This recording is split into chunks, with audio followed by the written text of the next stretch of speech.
What's going on, everybody? This is Chris Classic dropping the car vlog. I just left work. Hope you guys are having a wonderful day. God is good. Nobody tells you today. Remember that God loves you, Christ loves you, and I love you as well. As many of us are getting ready for Resurrection Sunday. Just remember that He is risen. Through all the ups, downs, trials, and tribulations, He is risen. So remember to follow Him, love Him, and listen to Him, and all be on one accord.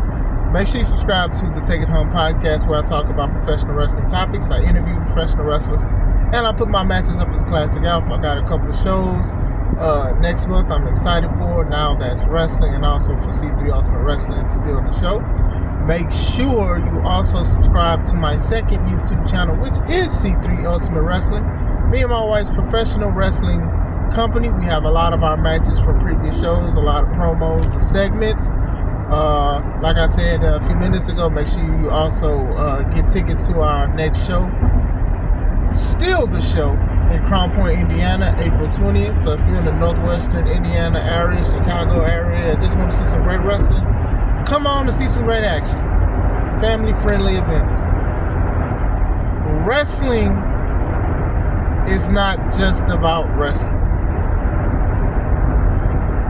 I say this a lot in lives, I say it a lot in videos, and when I'm even talking to some of my friends on the topic of wrestling, we talk about this. You have to have more than just a great moveset. There are a few exceptions to that, to being a successful wrestler with little to no charisma. But you're usually paired with a manager that has charisma, or a mouthpiece that has charisma, or a tag team partner, or a quote-unquote significant other, and it works. But wrestling is more than just moves. I think there was a time where it was just moves, and then, with stuff like with Jim Crockett Promotions, the WWF, the territories, a lot of these wrestlers, they had machismo and charisma, the Ric Flairs, the JYDs, the Ernie Lads, the Thunderbolt Pattersons. A lot of these guys had a personality that went with the wrestling, and even if you could not talk very well, you demanded the room, you wanted the room. Attitude Era, for many, is one of the best eras of professional wrestling. I'd say it's one of the popular, but as far as like best wrestling, it's not me. But for larger than life characters, I agree. Like Stone Cold Steve Austin is one of the greatest wrestlers of all time. But it wasn't just off of his moves. It was off of a move, the Stone Cold Stunner, and his loose cannon, I can do what I want, F the authority, don't trust anybody approach. I'm going to talk about that in a little bit later in this video. But you get what I'm saying. To me, one of the best eras was the Ruthless Aggression era. Because not only did a lot of people have personalities like John Cena with the Doctor and Thugonomics, but I thought the moves were great too. Some of them were cheesy, like Simon Dean, the workout thing, or the Mexicals with the Hispanic wrestlers on riding on lawnmowers and stuff like that. I used to like Deuce and Domino, if you guys remember the old school tag team, and they had Cherry, the lady with the rollerblades, old school 1950s, 60s style. Like, I liked that kind of stuff. To me, I thought that was kind of dope. But even through that, you had some people that had like first and last name, Brock Lesnar, Dave Bautista, Bobby Lashley, King Booker, that was through the Ruthless Aggression era. So going into that, characters and promos are very important in professional wrestling. Most of the shows that I wrestle for, I do promos. And it's to the point to where I do like promos that are at least 2 minutes to 3 minutes long, because I want people to know who I am. I want them to know where I will be. And I also want them to know I want to see them, and I will be there. Now, what do I have going on? Ever since I started, it's just been a lot of pushback about people who don't want to do promos because either they're not good at it or they feel like their wrestling skill is what sells the show. No, sometimes your personality sells the show, because let's be honest here, it's not a lot of people that are going to look on YouTube and see you wrestle like that unless you're very viral or something. You know what I'm saying? I got a lot of matches that I've put up for the past few years as Classic Alpha, and some have over 100, some don't even have 30 views. It's just the truth. Some people do not want to sit and watch a whole match, but they'll probably sit and watch you talk for about a minute, 32 minutes to see what kind of personality that you have. And are we rocking with it? And sometimes if your personality or your promo skills don't click, they're not going to look at that. They don't care for that. They'll be like, okay, well, this person is boring. You know? And I think it's the truth. You know, a lot of people, at one point years ago, Ricochet was considered one of the greatest wrestlers of all time. A lot of people now consider Will Ospreay. I disagree. But they make fun of how he talk, bruh, because, you know, his accent. And it's like he's been talking like this for years, obviously, because it's how he was born. But still, it's like it's no substance to his promos. Like, even when he was coming in, feuding with Kenny and the Elite and stuff like that, it was like, bruh, something, I'm a curse. I don't care much for cursing when it comes to promos. Like, when done right, like how The Rock has been doing it, like how he did on Monday, that's fine, even though I'd rather you not curse. But just always cursing or calling somebody the B word, of course, it becomes low-hanging fruit, because it's going to get a reaction. He's going to get a reaction like, oh, he called him the B word. But still, and like I said, this isn't an attack per se on Will Ospreay. But my thing is, when you talk about professional wrestlers and having the best wrestlers, you have to think about the total package. To me, one of the current greatest wrestlers of all time that is still wrestling to this day is AJ Styles. Now, he's not 100% great on the mic, but he has improved from his TNA days. The champ that runs the camp. Like, that's what he was saying and things like that. And the phenomenal one. Like, I thought he was pretty good. You guys know my favorite wrestler is The Undertaker. But even then, look at that. A guy who acted like he was one time a Western mortician to now being a zombie and a whole bunch of other reiterations of it. And he's done it for so many years, to the fact that people will pay to see him in a wrestling ring even if he's not even wrestling. That's another thing too. You get what I'm saying?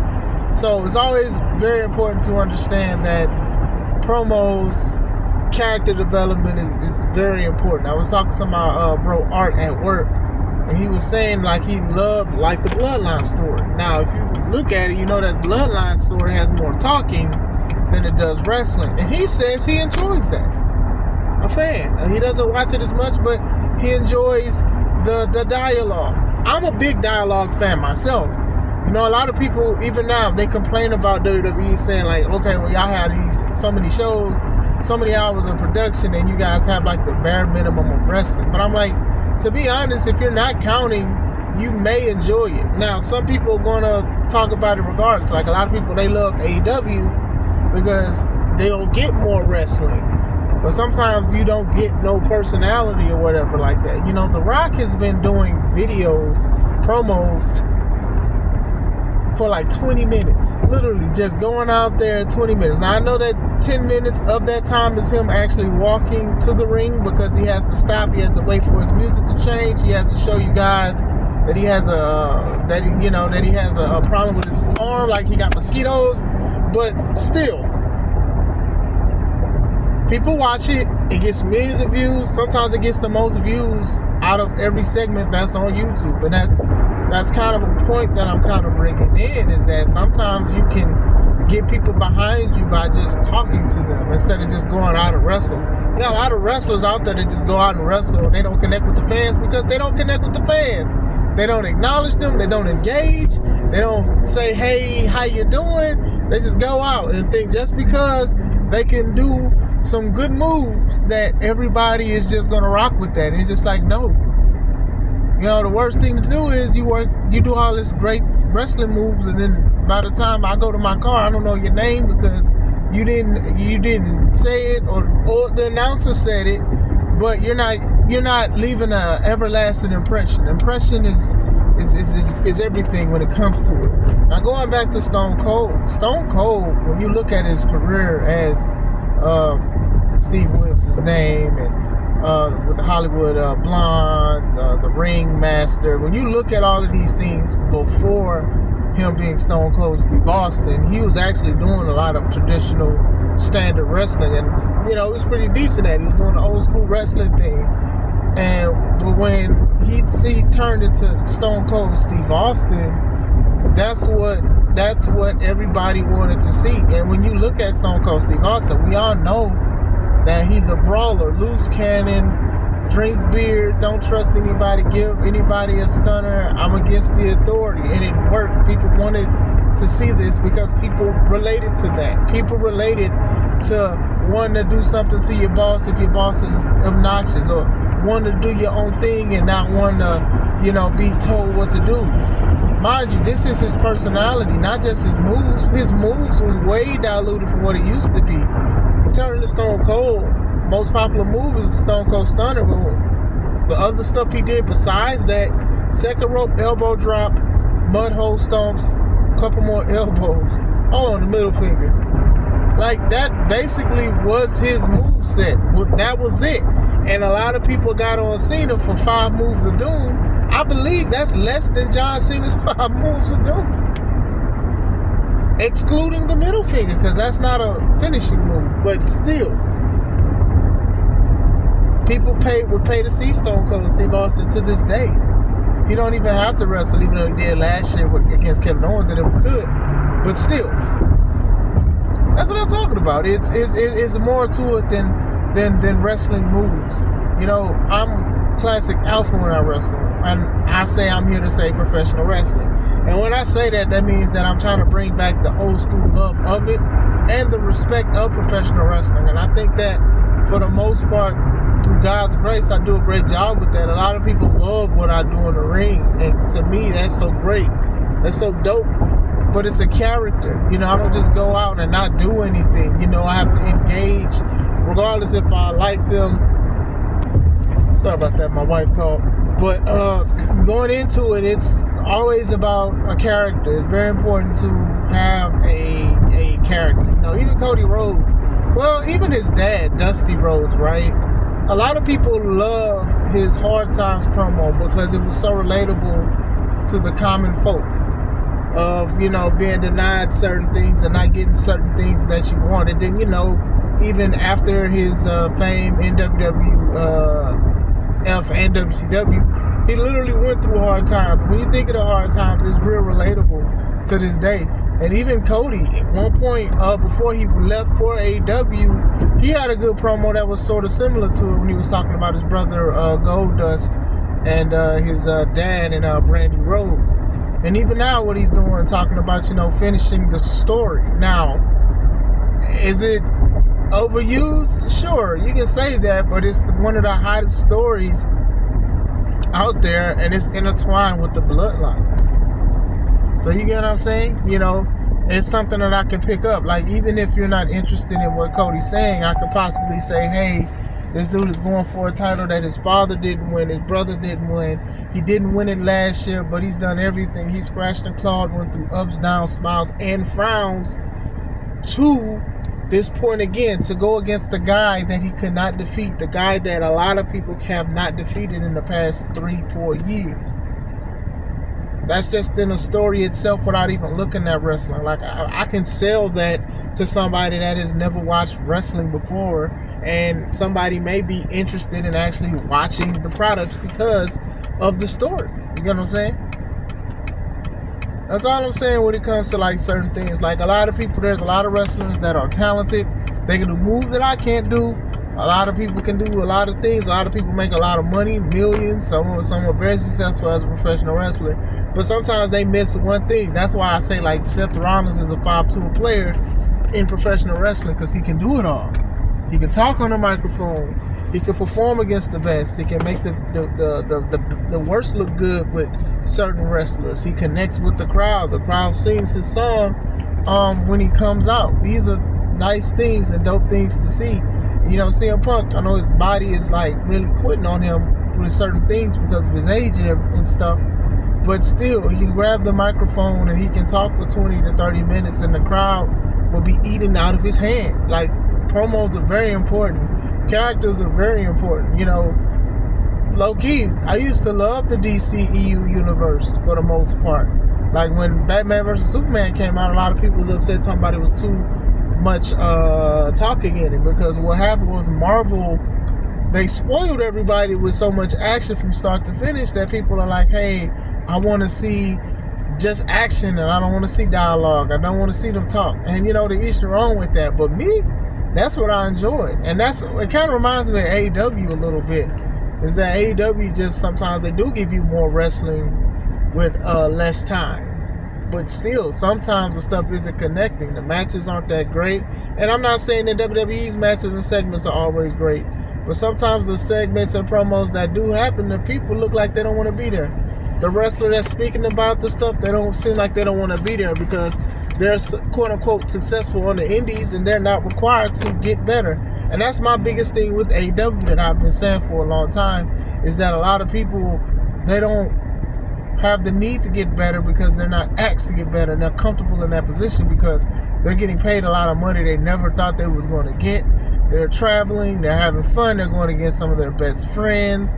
So some don't want to grow because it's not a demand for them to grow.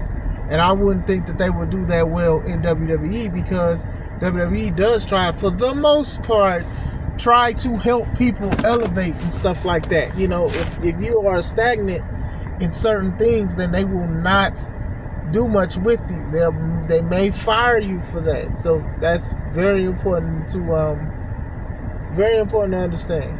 Very important. So I wanted to speak about that a little bit. I want to say, like, wrestling is just more than just wrestling. It's not just wrestling. Sometimes you have to have skills. You know, you got to talk on the microphone. You know, Brock Lesnar, even before he got canceled, you know, he was having so much fun on the microphone as Cowboy Brock Lesnar, and he had a personality we have never seen 20 years ago, and you know, it worked for the most part. But what do you guys think? Do you guys love promos? Do you guys love segments? Do you want to see more wrestling on a wrestling show? All of it is a part of it, but I get what you're saying. Like, what do you know? What do you guys think? Let me know. Hope you guys have a wonderful day. This is Chris Classic. Let's take it home.